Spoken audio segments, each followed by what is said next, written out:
2024 medical entrance എക്സാമിന്, അതായത് നമ്മുടെ നീറ്റ് എൻട്രൻസ് എക്സാമിന് 680 മാർക്ക് കരസ്ഥമാക്കി വിജയിച്ചു വന്ന നമ്മുടെ ബുർലൻഡിലെ ഒരു മിടുക്കിയാണ് കല്യാണി പാലക്കാട് നിന്നാണ് വരുന്നത്.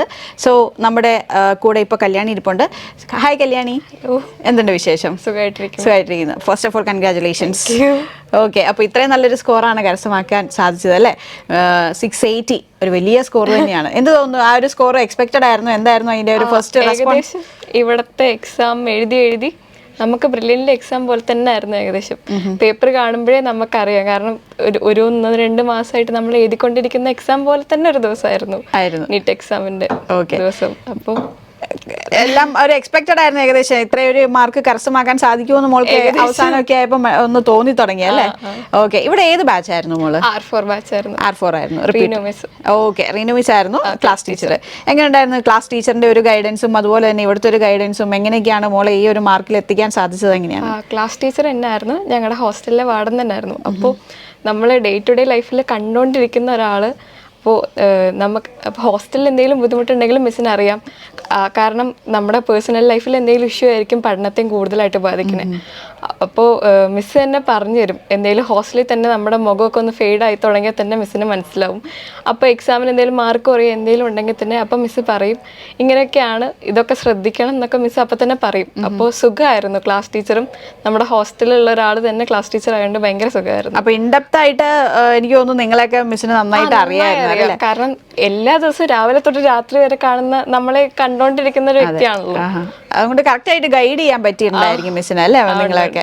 ഓക്കെ, അപ്പം മോളെ ഈ ഒരു 680 മാർക്കിലേക്ക് നയിച്ച ഒരു മോളൊരു പ്രിപ്പറേഷൻ സ്ട്രാറ്റജി എങ്ങനെയായിരുന്നു? ഏതൊക്കെ രീതിയിലായിരുന്നു മോള് പ്രിപ്പയർ ചെയ്ത് ഇങ്ങനെ ഒന്ന്, ഇപ്പൊ ഈ 680 എന്ന് പറയുമ്പോഴത്തേക്കും തീർച്ചയായിട്ടും വലിയൊരു സ്കോറാണ്, എങ്ങനെ എത്തി ഇതിലേക്ക് എന്ന് ചോദിക്കുമ്പോഴത്തേക്ക് ആ ഒരു സ്ട്രാറ്റജി എങ്ങനെയായിരുന്നു?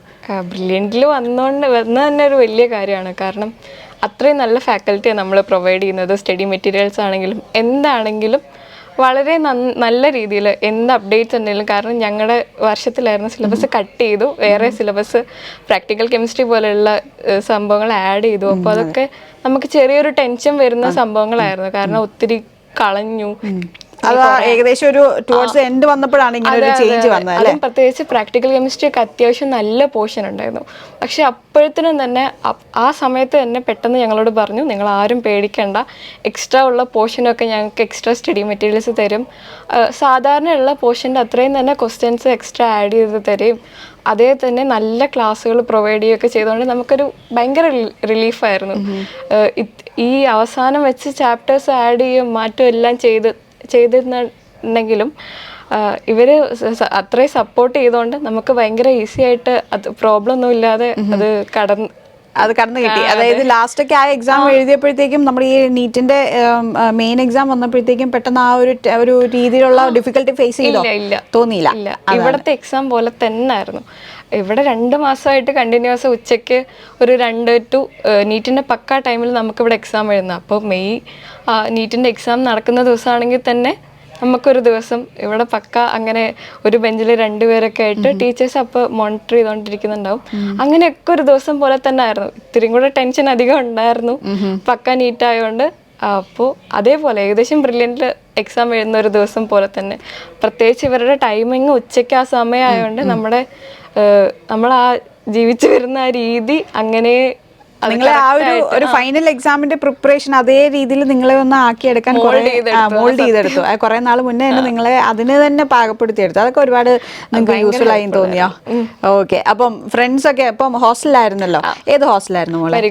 മാരിഗോൾഡ്. എങ്ങനെ ഉണ്ടായിരുന്നു ഹോസ്റ്റൽ എക്സ്പീരിയൻസ് ഒക്കെ? കാരണം വീട്ടിൽ നിന്ന് പഠിക്കുന്നതിനേക്കാളും എന്തുകൊണ്ടും നല്ലത് ഹോസ്റ്റലിൽ നിന്ന് പഠിക്കുന്ന. കാരണം വീട്ടിലാവുമ്പോൾ നമുക്ക് എക്സ്ട്രാ വല്ല എന്തെങ്കിലും ഇങ്ങനെ ഡിസ്ട്രാക്ഷൻസ് ഒത്തിരി ഉണ്ടാവും. കാരണം പിന്നെ വീട്ടുകാർ അങ്ങോട്ട് പോകുമ്പോഴും ഇങ്ങോട്ട് പോകുമ്പോഴും ഒക്കെ നമ്മൾ നോക്കിക്കൊണ്ടിരിക്കും. പക്ഷെ ഹോസ്റ്റലിലാവുമ്പോൾ ചുറ്റും നമ്മളിപ്പോൾ ഉറങ്ങാൻ പോവുകയാണെങ്കിൽ തന്നെ നമ്മുടെ റൂമിലുള്ളവരൊക്കെ ഇരുന്ന് പഠിക്കുന്ന കാണുമ്പോൾ നമുക്കൊരു മോട്ടിവേഷനാണ്. നമുക്ക് ഇത്രയും പഠിക്കണം അങ്ങനെയൊക്കെ ഒരു. പിന്നെ ഹോസ്റ്റലിൽ വാർഡന്മാരുണ്ട് നോക്കാൻ വേണ്ടി, വേറെ ശബ്ദങ്ങളൊന്നുമില്ല, ഭയങ്കര സൈലന്റ് ആയിട്ട് എല്ലാത്തിനും ഒരു റൊട്ടീൻ ഉണ്ടായിരുന്നു. ഫുഡ് കഴിക്കാനാണെങ്കിലും എല്ലാം ഭയങ്കര സുഖമായിരുന്നു. ഓക്കെ, അതുപോലെ തന്നെ മോൾക്കിപ്പം ഇവിടെ ഇപ്പോൾ ഈ ഒരു വർഷക്കാലം തന്നെ നമ്മുടെ കൂടെ നിന്നിട്ടുള്ള ഒരു പഠനവും കാര്യങ്ങളായിരുന്നു മുന്നോട്ട് പോയിക്കൊണ്ടിരുന്നത് അല്ലേ? അപ്പോൾ ഇതിലിപ്പോൾ മോൾക്ക് ഏറ്റവും ഇഷ്ടപ്പെട്ട ഇപ്പോൾ ഇത്രയും 680 മാർക്കിൽ വന്ന് എത്തി നിൽക്കുമ്പോൾ എന്നെ അതിന് ഹെൽപ്പ് ചെയ്ത ബ്രില്യൻ്റിലെ ഒരു കാര്യം എനിക്ക് ഏറ്റവും അട്രാക്റ്റഡ് ആയിട്ട് തോന്നിയത് ഇതാണെന്ന് പറയുകയാണെങ്കിൽ അത് ഏത് കാര്യമായിരിക്കും? വീക്ക്ലി എക്സാം ആയിരിക്കും. വീക്ക്ലി എക്സാം ആയിരുന്നു. എല്ലാ പക്കായിരുന്നു. എല്ലാ പോർഷൻസും ഒരു ഇത്രയും ചാപ്റ്റർ വെച്ച് എല്ലാ ആഴ്ചയും പഠിക്കാന്ന് പറഞ്ഞാൽ, അല്ലെങ്കിൽ ശനി ഞായറൊക്കെ എന്തായാലും നമ്മളൊരു ലേസി മൂഡിലേക്ക് എന്തായാലും പോകും. പക്ഷെ ഇവിടെ തിങ്കളാഴ്ച നമ്മൾ സൺഡേ ആണ് ഏറ്റവും പ്രൊഡക്റ്റീവ് ആയിട്ടുള്ള ദിവസം എന്ന് പറയും. കാരണം മൺഡേ എക്സാം ഉണ്ട്. അപ്പൊ നമുക്ക് സൺഡേ എന്തായാലും പഠിച്ചേ പറ്റും. എങ്ങനെ ഇപ്പൊ പാരന്റ്സ് ഒക്കെ കാണാനൊക്കെ വരുന്നത് കൂടുതൽ സൺഡേ ആയിരിക്കും. പക്ഷെ ഒരു മാർഗ്ഗം ഇല്ല, അവര് വന്ന് അവരെ വേഗം പറഞ്ഞു വിടാൻ പഠിക്കാനുള്ള ഒരു ധൃതിയിലായിരിക്കും നമ്മൾ, അല്ലേ? ഓക്കെ. അപ്പൊ വീട്ടിലെല്ലാരും എന്നാ പറഞ്ഞു? ഫാമിലി മെമ്പേഴ്സ് ഒക്കെ എങ്ങനെയായിരുന്നു ഈ ഒരു മാർക്ക് അറിഞ്ഞപ്പോഴും? നല്ല സന്തോഷമായിരുന്നു. അവരുടെ റെസ്പോൺസ് എന്തായിരുന്നു? അവർ പ്രതീക്ഷിക്കുന്നതാണോ ഇത്രയും കിട്ടുമെന്ന്? അതോ നമ്മള് വന്ന് അന്ന് തന്നെ ബ്രില്യൻ്റ് അപ്പൊ തന്നെ ആൻസർ കീ പ്രൊവൈഡ് ചെയ്തോണ്ട് അപ്പൊ തന്നെ വന്ന്, ഞാൻ കോട്ടയത്ത് എക്സാം എഴുതിയ, അപ്പൊ അവിടെ തന്നെ അപ്പൊ തന്നെ എക്സാം കീ ഞങ്ങൾ നോക്കിട്ടാ പോയെ. അപ്പൊ തന്നെ ഏകദേശം എത്ര ഒരു എക്സ്പെക്ടഡ് കിട്ടുമെന്നുള്ളത് മനസ്സിലായി അല്ലേ? പിറ്റേ ദിവസം തന്നെ ബ്രില്യൻ്റിലേക്ക് വരികയും ചെയ്തില്ല. അപ്പൊ സാറന്മാരും എല്ലാം ഭയങ്കര ഹാപ്പി ആയിരുന്നു. ഓക്കെ. മോൾക്ക് എപ്പോ തൊട്ടാണ് ഇങ്ങനെ ഒരു ആഗ്രഹം വന്നു തുടങ്ങിയത്? ചെറുപ്പം മുതലുള്ള ഒരു ആഗ്രഹമായിരുന്നോ? എന്തായിരുന്നു ഇങ്ങനെ ഒരു മെഡിക്കൽ ഫീൽഡിലേക്ക് തിരിഞ്ഞേക്കാന്നുള്ളൊരു തോന്നൽ വന്നത് എപ്പോ തൊട്ടാണ്? വീട്ടിലങ്ങനെ ഭയങ്കര ക്ലോസ് റിലേറ്റീവ്സ് ഒന്നും അങ്ങനെ ഡോക്ടേഴ്സ് ആയിട്ടില്ല. പക്ഷെ നമ്മള് ഡോക്ടേഴ്സിനെ കാണാൻ പോകുമ്പോഴൊക്കെ അവർക്ക് കിട്ടുന്ന ഒരു റെസ്പെക്റ്റും അങ്ങനെയൊക്കെ അതൊക്കെ ഭയങ്കര ഇതായിട്ട് തോന്നിയിട്ടുണ്ട്. പിന്നെ ഹ്യൂമൻ ബോഡി ചെയ്യാന്നുള്ളത്. ഓക്കെ. അപ്പം മോൾക്ക് അങ്ങനെ ഒരു ആരെങ്കിലും ഇൻസ്പിറേഷൻ അങ്ങനെ എന്താ ആരെങ്കിലും തോന്നിയിട്ടുണ്ട്? അപ്പൊ ഇന്ന ഒരു ഡോക്ടറിനെ കണ്ടപ്പോഴത്തേക്കും ഓക്കെ എനിക്ക് ഈ ഒരു ഡോക്ടറിനെ പോലെ ആയാൽ കൊള്ളാം, അങ്ങനെ ആരെങ്കിലും എപ്പോഴെങ്കിലും മോളുടെ ലൈഫിൽ ഇങ്ങനെ തോന്നിയിട്ടുണ്ടോ? അങ്ങനെ ഡോക്ടേഴ്സ് അല്ല, എൻ്റെ അച്ഛൻ്റെ അമ്മ ആള് ടീച്ചറായിരുന്നു. പക്ഷെ ആള് എപ്പോഴും ആൾക്ക് നേഴ്സ് ആവാനായിരുന്നു ആഗ്രഹം. അപ്പോൾ ആള് ബാക്കിയുള്ളവരെ ട്രീറ്റ് ചെയ്യുന്നപ്പോൾ ഒരു വീട്ടിൽ നായ്ക്കളാണെങ്കിലും അതിനൊക്കെ മുറിവ് വന്നാലൊക്കെ ഭയങ്കരമായിട്ട് പരിചരിക്കുന്ന കാണുമ്പോൾ നമുക്ക് ഇതിൻ്റെ ഒരു അഡ്വാൻസ്ഡ് ലെവലിലേക്ക് നമ്മൾ എത്തുമ്പോൾ അത് ഇപ്പം മനുഷ്യർക്കാണെങ്കിലും മൃഗങ്ങൾക്കാണെങ്കിലും നമ്മുടെ ഒരു ഇത് കാരണം അവർക്കൊരു റിലീഫ് കിട്ടുന്നുണ്ടെങ്കിൽ അത് ഭയങ്കര സന്തോഷമാണ്. അപ്പൊ അതൊരു ഇൻഫ്ലുവൻസ് ആയല്ലേ? പല ഡോക്ടേഴ്സിനും നമുക്ക് തന്നെ ഭയങ്കര നന്ദിയുള്ള ഒത്തിരി ഡോക്ടേഴ്സ് ഉണ്ടാവുമല്ലോ. അങ്ങനെയൊക്കെയാണ് ഈ ഒരു ഫീൽഡിലേക്ക് എന്നാ വന്നേക്കാന്ന് ഓർത്തെ. ഓക്കെ. വീട്ടില് വേറെ ആയിരിക്കാ ഉള്ളേ? അച്ഛൻ, അമ്മ, അനിയത്തി.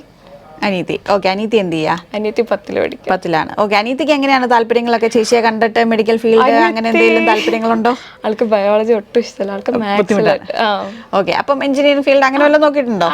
എഞ്ചിനീയറിംഗ് നോക്കാനാണ് ആഗ്രഹം. ഇവിടെ ഇപ്പൊ എല്ലാരും ഇങ്ങനെ പറയുന്ന പോലെ IIT ആണ് പുള്ളിക്കാരിയുടെയും ആഗ്രഹം. ഓക്കെ. അപ്പം ഇനി മോളുടെ ഒരു ഫ്യൂച്ചർ കാര്യങ്ങൾ എന്തൊക്കെയാണ് പ്ലാൻ ചെയ്ത് വെച്ചിരിക്കുന്നത്? ഈ ഒരു മാർക്കിനെ ബേസ് ചെയ്ത് എന്തൊക്കെ കാര്യങ്ങളാണ് സെറ്റ് ചെയ്ത് വെച്ചേക്കുന്നത്? നല്ലൊരു കോളേജിൽ കേരളത്തിൽ തന്നെ കിട്ടുവാണെങ്കിൽ നല്ലൊരു കോളേജിൽ അഡ്മിഷൻ എടുക്കണം, അങ്ങനെ നന്നായി പഠിക്കണം. അതെ. ഏത് സ്പെഷ്യലൈസേഷൻ ഏത് ചെയ്യണമെന്നോ ആഗ്രഹം അങ്ങനെ എന്തെങ്കിലും ഉണ്ടോ? ഇപ്പൊ ആഗ്രഹം എപ്പോഴും എന്താണെന്നറിയില്ല, ഓങ്കോളജിയോട് ചെറിയ താല്പര്യമുണ്ട്. സൂപ്പർ സ്പെഷ്യാലിറ്റി ആണല്ലോ, അങ്ങനെ അല്ലെങ്കിൽ സർജറി ഫീൽഡിലേക്കാണ് നോക്കുന്നത്. ഇപ്പൊ നിലവിലത്തെ ഒരു ആഗ്രഹം ഓങ്കോളജി അല്ലെങ്കിൽ സർജൻ അങ്ങനെയുള്ളൊരു ടൈപ്പാണല്ലേ? ഓക്കെ മോളെ. അപ്പം ഇതുപോലെ തന്നെ എന്താ പറയുക, മുന്നോട്ട് പോവുക. ഇതുപോലെ തന്നെ നല്ല മാർക്ക്, ഇതിപ്പോൾ ഒരു കടമ്പയാണ് കടന്നത്, ഇനിയും മുന്നോട്ട് ഒരുപാട് കാര്യങ്ങളുണ്ടല്ലേ? അപ്പോൾ ഇതുപോലെ തന്നെ നന്നായിട്ട് പഠിച്ച് അതുപോലെ തന്നെ വീട്ടിലെ എല്ലാവർക്കും അഭിമാനകരമായ നേട്ടങ്ങൾ ഇനിയും മോളുടെ ഫ്യൂച്ചറിൽ കൊണ്ടുവരാൻ സാധിക്കട്ടെ എന്ന് ഞങ്ങൾ എല്ലാവരും ആത്മാർത്ഥമായിട്ട് ആഗ്രഹിക്കുകയാണ്. So all the very best. ഇനിയും നമ്മുടെ ബ്രില്യൻ്റ് ഫാമിലിയിലേക്ക് ഇടയ്ക്ക് ഇങ്ങനെ കടന്നു വരിക, ഇതുപോലത്തെ കുറേ എന്താ പറയുക സക്സസ് കാര്യങ്ങളൊക്കെ ഞങ്ങളുമായിട്ട് ഡിസ്കസ് ചെയ്യാം. ഓക്കെ കേട്ടോ? വരുമ്പോൾ എപ്പോഴും ഒരു സ്വീറ്റ് മെമ്മറിയാണ് എല്ലാവരും കാണുമ്പോഴൊക്കെ. ചുറ്റും നമ്മൾ പഠിച്ചിരുന്ന ക്ലാസ് റൂംസ്, നമ്മളെ പഠിപ്പിച്ചിരുന്ന പ്രൊഫസേഴ്സും ക്ലാസ് ടീച്ചേഴ്സും ഒക്കെ കാണുമ്പോൾ ഒരു മെമ്മറിയാണ്. ഇങ്ങനെ ആ സൈഡിലോട്ട് വരുമ്പോ തന്നെ നമുക്ക് ഞാൻ നിന്നിരുന്ന സ്ഥലം ഒരു ഫീലിംഗ്, ഭയങ്കര ഒരു നൊസ്റ്റാൾജിയ ഉണ്ടല്ലേ? ഇങ്ങോട്ട് വരുന്ന വഴിക്കൊക്കെ നമ്മൾ പോയിരുന്ന സ്ഥലം അങ്ങനെയൊക്കെ. ഓക്കെ. അപ്പം ഓൾ ദ വെരി ബെസ്റ്റ്. അപ്പം ഇനിയും വരിക, എന്താ പറയുക, ഫാമിലിയെ കൊണ്ടും ഫ്രണ്ട്സിനെ കൊണ്ടും ഒക്കെ ഇവിടെ വരിക. അപ്പം നമുക്ക് ഇനിയും ഒരുപാട് കാര്യങ്ങൾ ഡിസ്കസ് ഒക്കെ ചെയ്യാം. ഓക്കെ മോളെ, all the very best and thank you. Entrance സംബന്ധമായ വാർത്തകളും അപ്ഡേഷനുകളും ഏറ്റവും വേഗം ആധികാരികമായി അറിയാൻ ബ്രില്യൻറ്റ് സ്റ്റഡി സെന്റർ പാല യൂട്യൂബ് ചാനൽ സബ്സ്ക്രൈബ് ചെയ്യുക, ബെൽ ഐക്കൺ അമർത്തുക. ഈ വീഡിയോ മറ്റ് സുഹൃത്തുക്കളിലേക്കും ഷെയർ ചെയ്ത് നൽകുക.